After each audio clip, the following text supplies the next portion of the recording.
is that there be a delay in the implementation of the increase to parliamentarians until these outstanding issues related to other public servants are resolved. The second thing we are calling for is a reconsideration of the alignment of a minister to be $1 above the highest scale in the permanent secretary's band.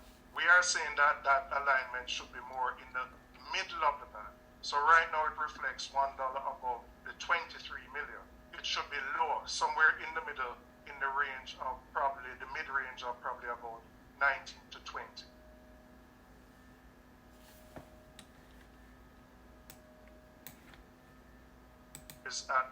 On reflecting on the nature of the increases, we recognize that the increases were significantly larger than anticipated. And they're larger because the ministers have pegged themselves to $1 above the highest scale on the permanent secretary's band, which is at the 23 million. So I'll repeat, band 15 starts at 70 million on the lowest end, and at the highest end it's 23 million. And the minister earns $1 more than the highest band in that scale where a permanent secretary is.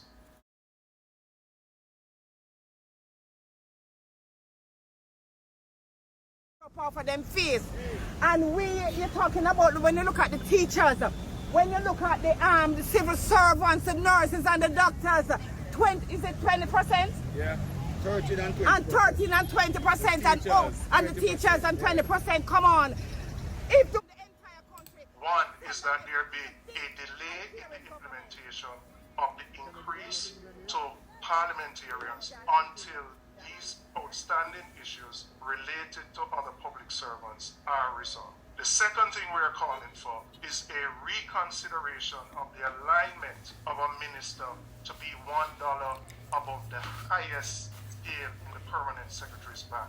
We are saying that that alignment should be more in the middle of the band. So right now it reflects $1 above the 23 million.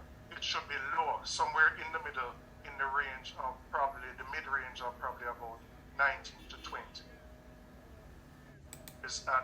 On reflecting on the nature of the increases, we recognize that the increases were significantly larger than anticipated. And they're larger because the ministers have pegged themselves to $1 above the highest scale on the permanent secretary's band, which is at the 23 million. So I'll repeat, band 15 starts at 70 million on the lowest end, and at the highest end it's 23 million.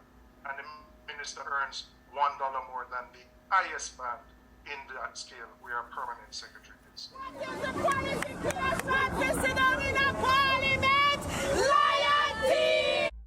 here today to complain on behalf of the average citizen who is struggling to pay their bills, to send their children to school. Hi everyone, welcome back to my channel. Thank you so much for joining me on this video. Please remember to like, share, and subscribe.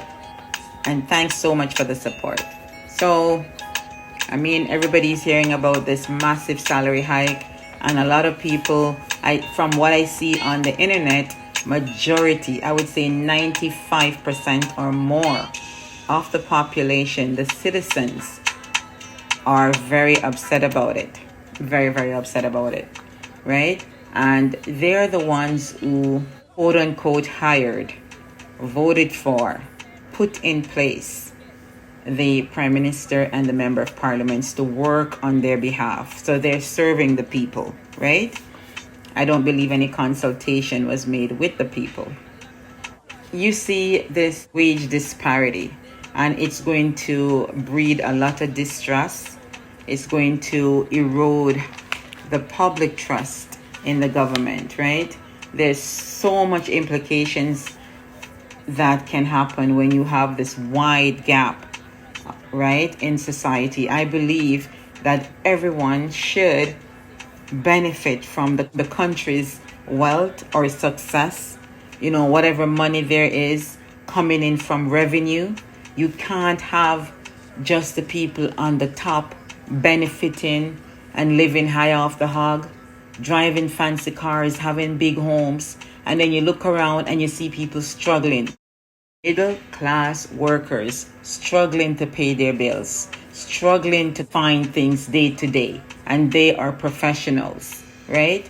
So what happened to the lower end of the scale, right? Lower middle income and those that are earning wage, right?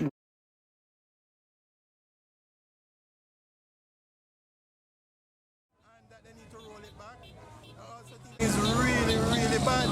I mean, for politicians, I thought they would have considered the timing more than they have. Classify as low income. They have those that are no income. So when you have people making 20 million, 25 million, 29 million, and then at the bottom of the rung, people are hardly getting by. So this has far-reaching consequences, right? Significant wage gap in a society. It's not going to benefit the country in the long run, right? Far-reaching consequences. This reinforces injustice and it decreases public trust, right? And it has an economic impact, right? Economic consequences, because the people are going to say they're not benefiting from the country's revenue, therefore they're not going to be giving 100% when they go to work, right?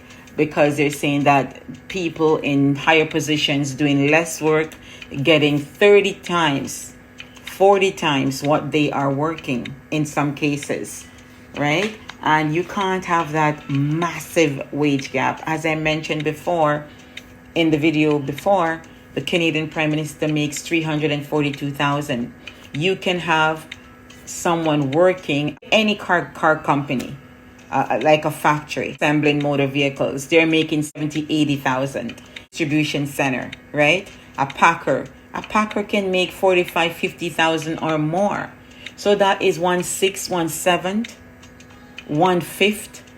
And these are people that are not high up in the pay scale. I'm just going low here. Warehouse workers, $50,000-$60,000 a year. That's 1/6 of the Prime Minister's salary or 1/5 of the Prime Minister's salary. But when you have one person making 20 million and then the others are making maybe $1 million, 800,000, 600,000, and then you may find some of the workers making 2-3 million, but the majority of the workers are going to be under $1 million or $1 million plus, right? Many people are not making $1 million, right? You have police, the firefighters, the nurses, all of these people deserve to be properly compensated, right? You can't have that massive wage gap and not expect upheaval and discontentment in the society. You have people that are working poor. They cannot find the finance for their day-to-day expenses and to send their children to school.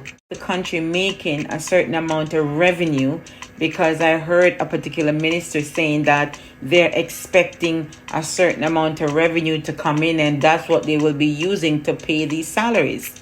Why not reduce the increases and filter that to the poor, working poor, and those who are at the bottom of the scale that are scraping by and buying 2 slices of bread at the shop, 1 pound of chicken back, half pound of rice, half pound of sugar.